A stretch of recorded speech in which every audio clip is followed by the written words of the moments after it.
Assalamualaikum warahmatullahi wabarakatuh. Perkenalkan, nama saya Dimas Putra Dedi Pratama. Saya ingin mempresentasikan tugas UTS Manajemen Perhotelan untuk mendapatkan syarat nilai ujian tengah semester. Yang pertama, pengertian bisnis perhotelan. Untuk pengertian bisnis perhotelan sendiri dapat kita kutip dari pengertian kata hotel, di mana pengertian dari hotel tersebut memiliki arti yang beragam menurut beberapa referensi.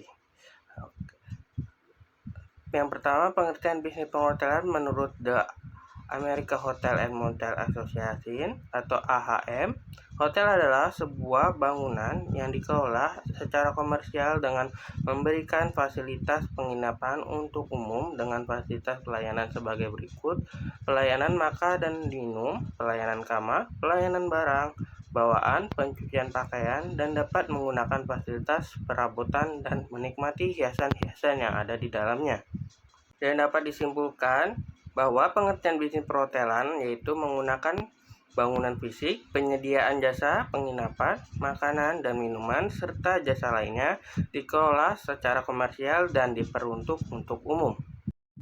Sejarah perhotelan internasional. Sejarah industri perhotelan dimulai pada abad 15. Beberapa negara Eropa seperti Prancis dan Inggris mulai mewajibkan untuk mendaftarkan rumah penginapan secara resmi. Kemudian pada awal abad 17, tepatnya pada tahun 1760, dataran Eropa dan Amerika mulai dibangun konstruksi bangunan hotel yang sangat megah. Pada tahun inilah awal mula industri perhotelan di Eropa mulai berkembang. Pada awalnya abad ke-18 dibangun hotel dengan nama Le Grand Hotel du Louvre, Prancis, dan operasional pada tahun 1855 dan 1887. Hotel ini merupakan salah satu hotel yang berada di Eropa, dibangun khusus untuk para elit travel dari seluruh dunia. Abad ke-19 adalah masa perkembangan industri perhotelan. Pada zaman itu banyak sekali hotel mewah yang dibangun dan beberapa arsiteknya. Sejarah perhotelan nasional. Awal mula perkembangan industri perhotelan di tanah air mulai sejak masa penjajahan Belanda. Pada saat itu memang pariwisata di Indonesia mulai dikenal. Hotel bintang 5 pertama yang ada di Indonesia yang sampai saat ini masih berdiri yaitu Hotel Indonesia. Pada tanggal 5 Agustus 1962, Hotel Indonesia diresmikan oleh Soekarno saat menyambut Asia Games keempat di tahun 1962. Dirancang oleh pasangan arsitek dari Amerika Serikat bernama Abel Sorensen dan Wendy istrinya. Pada akhir Februari 2009, Hotel Indonesia branding menjadi Hotel Indonesia Kempinski dan pengelolanya di bawah jaringan Kempinski. Setahun setelahnya, yaitu pada tahun 1963, Hotel Bali Beach dibangun karena nama Bali semakin terkenal di dunia internasional. Hotel ini merupakan hotel tertinggi di Bali sampai saat ini. Karakteristik bisnis perhotelan. Produk bisnis perhotelan mempunyai 4 karakteristik, khususnya yaitu produk nyata atau tangible, tidak nyata atau intangible, bersifat perishable dan non-perishable. Yang pertama, produk yang bersifat nyata antara lain kamar, makanan, minuman, kolam renang, dan sebagainya. Yang kedua, produk yang bersifat tidak nyata antara lainnya keramahan taman, kenyamanan, keindahan, keamanan, dan sebagainya. Untuk yang ketiga, produk bersifat perishable, artinya bahwa produk tersebut hanya bisa dijual saat ini, adalah produk tidak tahan lama yang dapat disimpan di gudang. Contoh kayak kamar hotel, bahan makanan yang tidak dapat disimpan seperti sayur-sayuran. Yang keempat, produk yang bersifat non-perishable, misalnya minuman keras, soft drink, perlengkapan tamu, guest supply, and amenities. Tipe-tipe hotel dan fasilitasnya. Hotel non-bintang. Hotel ini biasanya disewakan dengan harga relatif murah, fasilitas yang demikian juga standar. Biasanya hotel ini disebut juga dengan hotel budget. Kriterianya, hotel non-bintang antara lain punya kamar sederhana dan kamar mandi bisa terletak di luar. Yang kedua, bintang 1. Hotel bintang 1 biasanya dikelola langsung oleh si pemilik dan ukurannya relatif kecil. Namun, hotel ini berlokasi strategi di tempat ramai dan memiliki akses transportasi umum. Tentu saja harganya jauh lebih murah kriterianya. Antara lain punya kamar tipe standar dengan jumlah minimal 15 kamar, kamar mandi di dalam, dan luas kamar minimal 20 meter persegi. Akses menuju hotel bintang 2 biasanya dicapai dengan mudah. Hotel ini bintang 2 berlokasi di lingkungan yang aman, bersih, bebas polusi, gedung juga terawat dan rapi. Kriterianya adalah punya kamar standar minimal 20 dengan luas minimal 22 meter persegi, punya kamar suite minimal 1 kamar seluas minimal 44 meter persegi, kamar mandi di dalam, tersedia TV dan telepon setiap kamar. Di hotel ini pintu kamar harus dilengkapi dengan keamanan. Kamar dilengkapi dengan AC dan jendela. Hotel bintang 2 juga harus punya lobi, sarana olahraga, rekreasi, dan bar. Fasilitas penerangannya atau 150 lux. Hotel bintang 3. Dari hotel bintang 3, Anda lebih punya akses mudah untuk menjelajahi tempat wisata, pusat belanja, dan pusat bisnis. Lokasi juga dekat dengan tol, jadi bukannya hanya cocok untuk wisatawan, tapi juga untuk pembisnis. Para karyawan juga terlihat rapi, profesional, dan sifatnya melayani tamu dengan ramah. Kriterianya adalah punya lobi berdesain apik, punya kamar standar minimal 30 dengan luas minimal 24 meter persegi, punya kamar suite minimal 2 dengan luas minimal 48 meter persegi, kamar mandi di dalam, punya toilet sendiri. Selain karena sarana rekreasi dan olahraga, harus ada restoran yang menyediakan makanan pagi, siang, dan malam. Hotel bintang 3 juga punya valet parkir. Hotel bintang 4. Hotel ini memiliki bangunan yang luas dan cukup besar, dekat dengan tempat wisata, tempat belanja, dan pusat hiburan. Kriteria hotel bintang 4 adalah punya kamar tipe standar minimal 50, kamar suite minimal 3 yang luas minimal sama dengan hotel bintang 4. Tamu juga bisa menikmati kamar mandi malam dengan fasilitas air panas atau dingin. Lobi di hotel bintang 4 minimal seluas 100 meter persegi. Hotel bintang 5, hotel termewah dengan pelayanan multibahasa. Karena sangat mementingkan tamu, maka setiap tamu yang datang akan disambut dengan ramah oleh stafnya. Setiap tamu yang akan menginap juga diberikan welcome drink. Bahkan diberikan daftar anggur yang bisa dipilih saat masuk ke kamar hotel. Hotel bintang 5 harus punya kamar tipe standar minimal 100, luas minimal 26 meter persegi, minimal 4 kamar suite, luasnya setidaknya 52 meter persegi, kamar mandi dalam dengan air panas atau dingin. Tempat tidur perabotan dalam kamar harus berkualitas tinggi dan fasilitas restoran selama 24 jam serta makanannya pun juga bisa diantar ke kamar. Hotel bintang 5 pun menyediakan pusat kebugaran dan valet parkir. Pengertian dan tujuan struktur organisasi untuk hotel. Tujuan dari perbuatan struktur tersebut adalah untuk membuat kegiatan operasional hotel menjadi lebih mudah. Tidak hanya itu, struktur hotel tersebut juga bertujuan sebagai alat untuk membagi tugas dari setiap karyawan.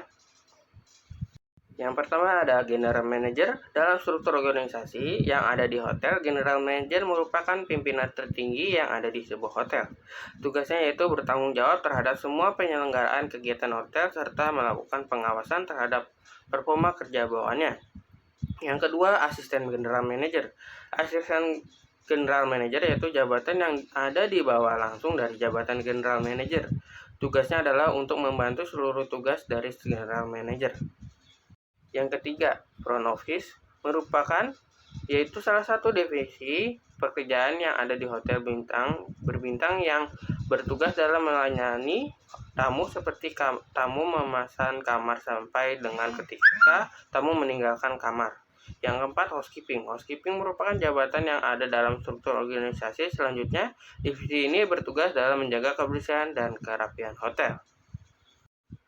Yang kelima, food and beverage. Food production. Food production merupakan divisi hotel yang bertugas dalam membuat makanan dan hidangan lainnya yang harus diberikan kepada tamu hotel di restoran. Yang keenam, F&B service. F&B service merupakan bagian hotel yang bertanggung jawab dalam menyajikan makanan. Namun di sini hanya perlu menyiapkan makanan yang sudah disediakan oleh food and product. Jadi bagian ini hanya perlu menghidangkan makanan kepada tamu. Yang ketujuh, engineering. Engineering merupakan salah satu divisi di hotel besar yang bertugas dalam pemeliharaan serta pembagian semua fasilitas yang ada. Sebagai contoh, divisi ini bertugas dalam memelihara, memperbaiki fasilitas yang ada di gedung, peralatan elektronik hotel, dan lain sebagainya.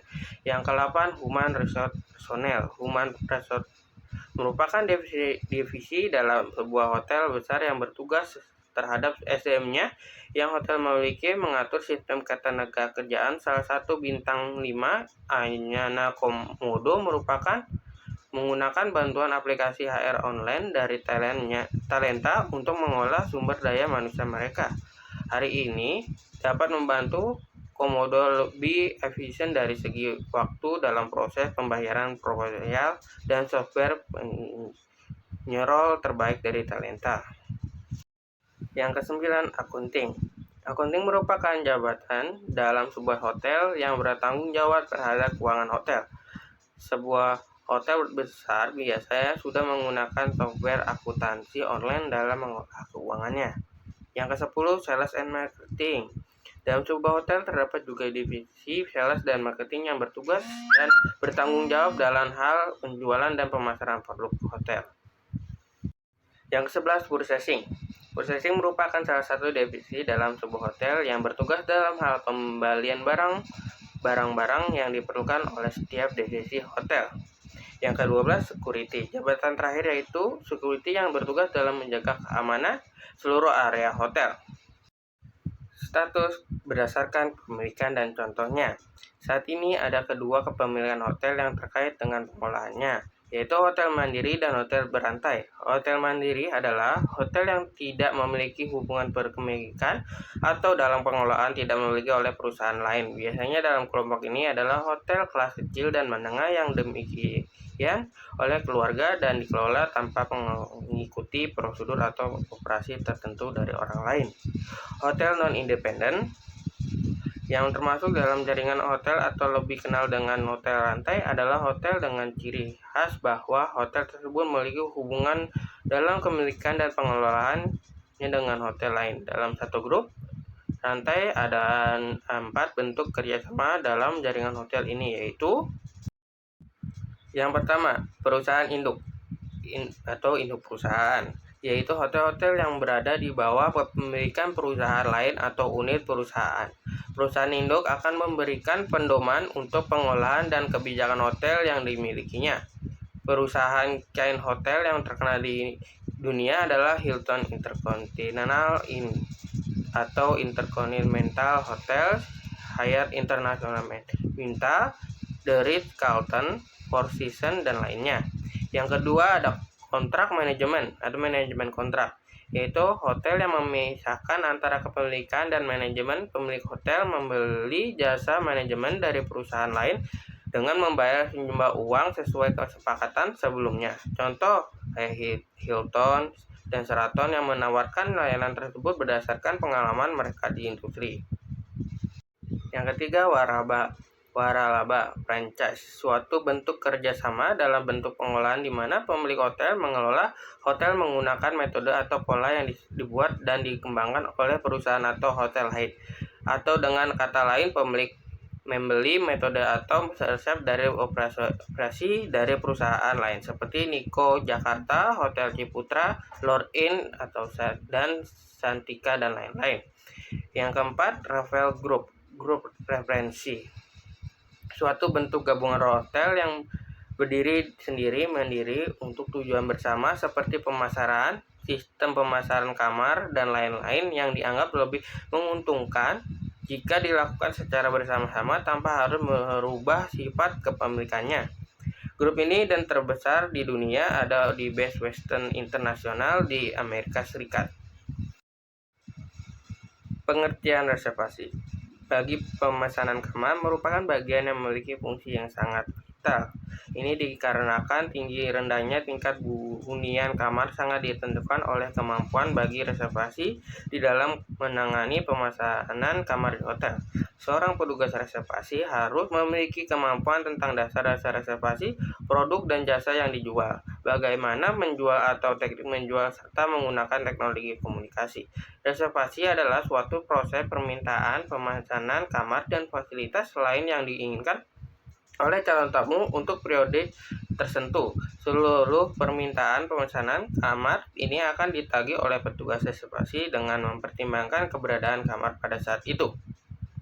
Sekian dari presentasi video saya, kurang lebihnya mohon maaf. Wassalamualaikum warahmatullahi wabarakatuh.